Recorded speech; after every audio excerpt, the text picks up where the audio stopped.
រឿងចង់ធ្វើដូចជ្រូកម្ដាយកូនពីរនាក់ស៊ីឈ្នួលធ្វើការចិញ្ចឹមជីវិតដោយលំបាកវេទនាប៉ុន្តែអ្នកទាំងពីរតែងតែខិតខំប្រឹងប្រែងធ្វើការនិងតស៊ូគ្រប់បែបយ៉ាងទោះបីជាទទួលបានកម្រៃតិចតួចស្ដួយស្ដាងក៏ដោយក៏នៅតែពេញចិត្តនឹងធ្វើការចិញ្ចឹមខ្លួនជានិច្ចជារៀងរាល់ព្រឹកពេលចេញទៅធ្វើការទាំងពីរនាក់ម្ដាយនិងកូនតែងតែដើរកាត់តាមផ្ទះមួយខ្នងមានចិញ្ចឹមជ្រូកជាច្រើនក្បាលកូនប្រុសតែងតែលួចសម្លឹងមើលទៅជ្រូកដែលនៅក្នុងទ្រុងដោយសេចក្តីច្រណែនរហូតដល់ថ្ងៃមួយវាបាននិយាយទៅកាន់ម្ដាយវាថាម៉ែមើលចុះជ្រូកទាំងនោះមើលទៅដូចជាស្រណុកសុកស្រួលខ្លាំងណាស់ម៉ែមួយថ្ងៃពួកវាមិនចាំបាច់ធ្វើការអ្វីទាំងអស់ក៏តែដេកសេយ៉ាងស្រួលខ្ញុំពិតជាចង់បានជីវិតសុខស្រួលដូចជាវាខ្លាំងណាស់ម៉ែកូនឯងនេះល្ងងមែនជ្រូកទាំងនេះមិនបានសនុកសុខស្រួលដូចកូនឯងគិតនោះទេម្ដាយវានិយាយប្រាប់វាជំទាស់ដោយមិនយល់ពីគំនិតរបស់ម្ដាយមិនថាមិនមែនទៅកើតបើខ្ញុំឃើញជ្រូកគ្រប់ក្បាលសុទ្ធតែស៊ីយ៉ាងធត់ទលុកទលន់ម៉ែមើលអាហាររបស់វាចុះមានសុទ្ធតែអាហារល្អឋានៈដូចជាពួកយើងគ្មានឱកាសបានហូបអាហារល្អបែបនេះនោះទេម៉ែម្ដាយវាប្រាប់បន្ថែមជ្រូកអស់ទាំងនេះមិនបានស៊ីអាហារល្អព្រោះតែចាំបាច់ត្រូវចិញ្ចឹមជីវិតឲ្យធាត់នោះទេណាកូននេះបញ្ជាក់ថាកើតមកជាជ្រូកប្រសើរជាងកើតមកជាមនុស្សក្រីក្រដូចជាពួកយើងមែនទេម៉ែម៉ែប្រុសសួរដោយទឹកមុខក្រៀមក្រំប្រសើរជាងយ៉ាងម៉េចទៅកើតយើងជាមនុស្សមានខួរក្បាលមានគំនិតអាចធ្វើការងារគ្រប់បែបយ៉ាងបានដោយខ្លួនឯងមិនចាំបាច់ទៅពឹងពាក់នរណាទេ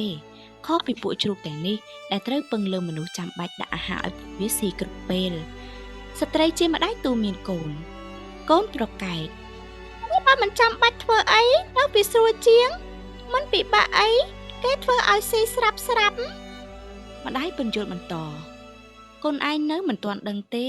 ភាពស្រណុកនេះហើយដែលនាំទុកឲ្យពួកជ្រូកទាំងអស់នេះនៅថ្ងៃមុខណាកូនភាពសុខស្រួលរបស់ពួកវាមិនស្មើនឹងតម្លៃដែលពួកវាត្រូវបាត់បង់នោះទេតែជ្រូកទាំងនេះមានត្រូវបាត់បង់អ្វីទៅដើម្បីដូរនឹងភាពសុខស្រួលរបស់វាទៅនោះក្មេងប្រុសសួរដោយនៅតែមិនជល់កូនឯងនេះមិនដឹងថាថ្ងៃណាមួយនៅពេលដែលវេលាមកដល់ឆ្លើយរួចហើយម្ដាយក៏ដឹកដៃកូនបន្តដំណើរទៅមុខទៀតថ្ងៃមួយពេលដែលក្មេងប្រុសនិងម្ដាយរបស់ពួកគេដើរកាត់ទ្រុងជ្រូកដូចសពដងពួកគេក៏បានឃើញជ្រូកជាច្រើនក្បាលត្រូវបរោះមៀតធំមាំមួនចាប់ចងដៃជើងព្យួរទៅលើទ្រុងជ្រូកទាំងអស់នោះស្រែកដោយសំឡេងតក់ស្លុតគួរឲ្យសង្វេគម៉ែតើពួកគេចាប់ជ្រូកយកទៅធ្វើអីក្មេងប្រុសសួរម្ដាយដោយងឿនឆ្ងល់គេចាប់ពួកវាយកទៅធ្វើជាអាហារនោះអីម្ដាយក្មេងប្រុសឆ្លើយដោយសំឡេងស្មើនេះហើយជីវិតបែបជ្រូកការដែលគេមិនឲ្យជ្រូកធ្វើការងារឲ្យញ៉ាំតែអាហារស៊ីស្រួលគឺព្រោះតែពួកគេត្រូវការឲ្យពួកវាមានសាច់ច្រើនដើម្បីបញ្ជូនពួកវាទៅធ្វើជាអាហារពេលនេះកូនយល់ហើយឬនៅហេតុអ្វីបានកើតមកជាមនុស្សក្រីក្រដូចជាពួកយើងវាប្រសើរជាងកើតជាសត្វជ្រូកនោះម្ដាយរបស់វានិយាយដោយទឹកមុខញញឹមខ្ញុំលែងចង់ធ្វើជាជ្រូកទៀតហើយម៉ែពេលប្រុសនិយាយទៅកាន់ម្ដាយក្រោយពីនោះក្មេងប្រុសមិនដែលរអ៊ូឬនិយាយថាចង់ធ្វើជាជ្រូកទៀតនោះទេសម្រាប់គតិអប់រំក្នុងរឿងនេះមនុស្សមិនត្រូវសម្លឹងមើលអ្វីក្នុងផ្លូវតែម្យ៉ាងព្រោះពេលខ្លះអ្វីដែលយើងមើលឃើញអាចមិនដូចទៅតាមអ្វីដែលយើងគិតនោះទេ